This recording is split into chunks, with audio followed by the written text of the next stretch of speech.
y'all. So as he said, my name is Bill Blanchard. That's a big room. I've never been in this room with this many suits unless I was being prosecuted. It didn't take that many of it. I was too easy. I just said guilty. Yeah, my journey started in the 90s.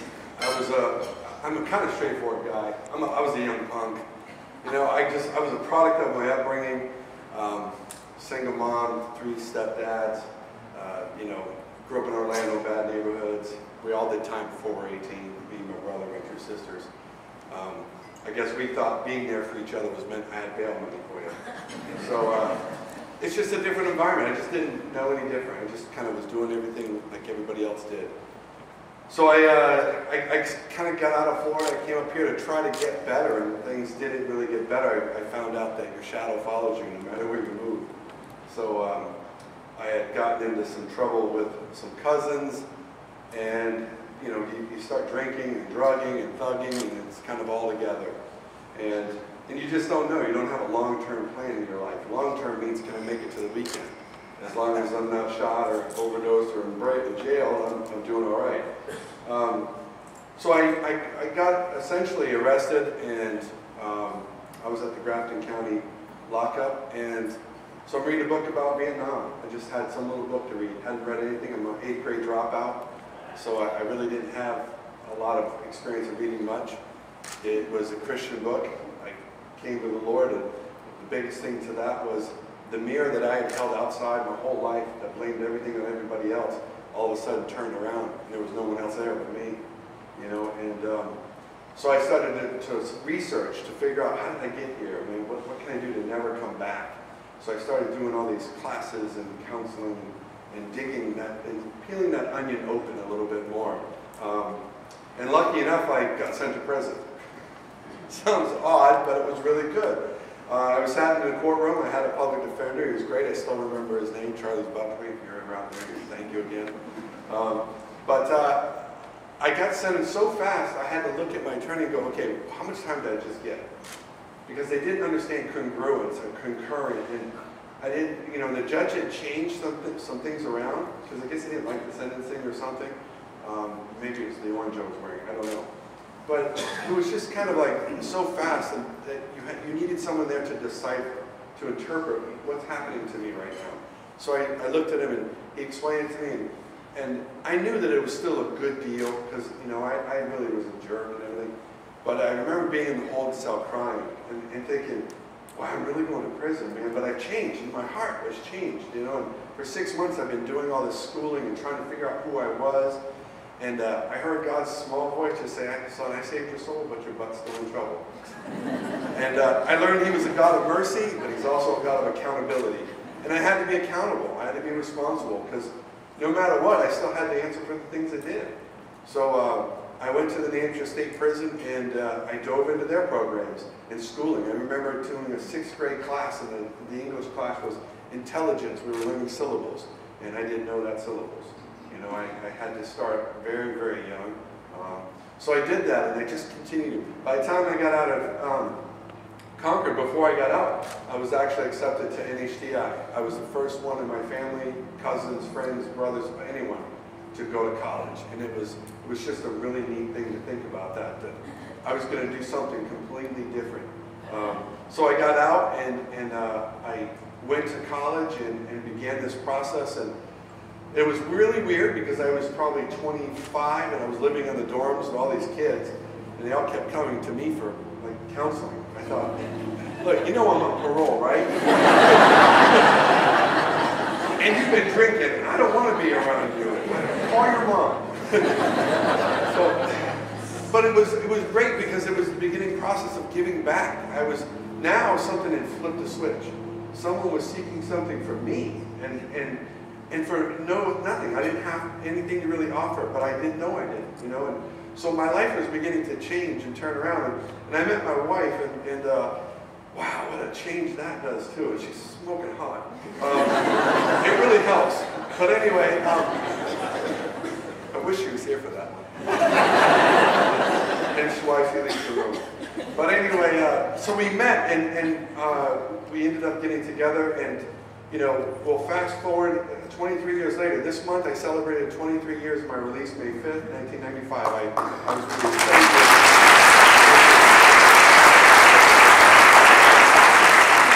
I felt the same way on that day.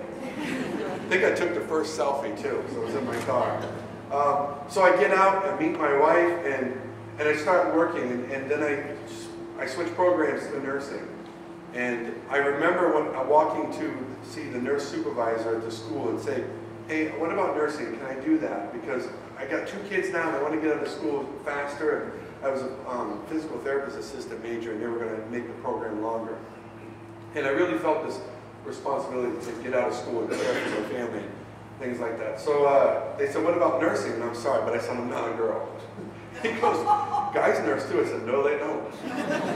I had never been in healthcare. I didn't go to well child checkups in the hood. You didn't go to doctors. I mean, unless they picked you up on the side of the road because you got hit by a car. I mean, then you got healthcare. But I really didn't know. And I went to this, orientation thing, and there was another guy. He was the only one in the class with me. And again, God blessed me with someone really wonderful. I tagged along with him. He was an EMT, and he helped carry me through this class that ended up being this thing that I do it for a year, and then I go back and I go, yeah, I'm going to get my RN. So I go back and I get my associates, and I had worked as an LPN or an LNA. So I went from a nursing assistant to an LPN to an RN, and praise God, I'm in college at Colby Sawyer for my bachelor's. I'm sorry if it was wrong on here, but for my bachelor's, I'm 5 classes away. Pray for me on that one. But what happened is one night I'm sitting there, and we're working on our job change, and things have changed. I got 5 kids now, and my wife's a stay-at-home mom. We're homeschooling all of them. And we really believe in our family unit. We want to do the best we can. We live really humbly. I live in a mobile home with expansions. We call it the expansion mansion. Makes us feel better. Right, on the other side of the mansion, son, is your room. So, we've always lived humbly and everything. And I applied for this job. It took a month to get this job. I had to do all kinds of tests and everything because I was going to be a travel nurse. But it was going to be great because I had this great setup out of Portland. I could work 3 nights, come back, and because the money difference was going to help us pay off some bills. We got Christmas coming up. It was only 4 or 5 weeks away. And they go, oh, you got the job and everything. And I did the interviews. And in every job interview, I have been straightforward and said, I'm a felony. Because my issue is I don't waste your time. Don't waste mine. So I tell them, don't make me fill out all this application if you're not going to hire me because of this. I'm going to be up front. And I've never been a problem with the Board of Nursing. I'm a good nurse in state of Vermont and New Hampshire. I've always held my licensure. I'm critical care certified as a certified emergency room nurse by the Board of Nursing and the critical care nursing, the ENA. So I really worked my way there, and I thought, okay, this is it. This is the final step that's going to say I can nurse in any avenue, anywhere I want, in any country. I was going to be able to do it. So Friday night, I'm ready to go. Sunday, I'm going to be leaving. I start my job Monday morning. 6 p.m. Friday, I get a call. I'm sorry, Bill, we can't take you. I said, wait a minute, what? I've done everything. They won't take you because of your criminal record. I said, but I told you about that. I told them about it on the phone interview. Everybody knew. It's in everything. And she goes, they won't do it. The higher-ups won't sign up. So within 1 week, I got hired and fired. And it's weeks before Christmas, I have no job. I have nothing. And now, I think I got to about 11 o'clock at night, desperation, I started Googling and came up with what can I do for help, and I got Legal Aid Referral. And I read some of the criteria, and they said, I don't know if I'm going to make this. I don't know if I qualify. I don't know if they could really help me. Because it wasn't really, I don't think I saw Nolan on there. But anyway, I sent an email kind of out of desperation and said, hey, I don't know if you guys help with this, but I could really use some guidance. Just seeking wisdom, of what would be the next step. And then I get this great email back that says, hey, you know what, we got a program that just started. We think you'd be a great candidate. And I'm like, yeah, I am. So it began this emailing back and forth, and what a great and wonderful program. And guys, you have no idea what you're doing for people. You don't. There's 1,000 souls behind me that you can't see that you're going to bless. I'm sorry. I feed my kids. I have a great job. I'm moving on, bigger and better things. I have a future. With no record, I don't have to check a box anymore. Every 2 years I had to write a letter to the Board of Nursing about my crime, what I did, and you know, and every 2 years I have to do that. And now I don't.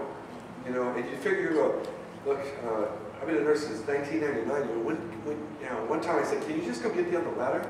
And then he goes, no, it's down on the records. I said, oh, wait. She goes, you have to write a new one. And I said, every year that I can do this, you know. And so there's a freedom just in that small process. And not just about getting a job, but just in that process of not having to feel like I've come up out of the water, but someone forgot to take the ankle weights off me, you know. And you guys are all participating in that. You're an army that is out there helping people that are lost like me, that has said, okay, I did something wrong, man, but I'm not that person anymore. I moved on. And please understand, with the opiate epidemic, I see in the ER all the time. These young kids, they don't know. When they're 20, 32, 35, and their life's changed, they're going to reach out. It's a Class B felony, I believe, just even for small amounts of heroin they're getting busted with. I see that more than I can tell you. And I know their life's messed up. I know they don't want to be there, you know, and ask any of them. But when they do get out of rehab, they do get better, what's left? They got to work. If they can't provide their job, then I'm telling you, as an ex-dealer, you want me to go work for $8 an hour and I can make $800 a day. I mean, that's a pretty bad struggle. So I really want to encourage you to keep going, you know, participate as much as you can and do as much as you can, because, like I said, there's 1,000 behind me that are still there that we can't see yet. So blessings to you. Thank you all for everything you've done and are doing. And Carl, you've been man.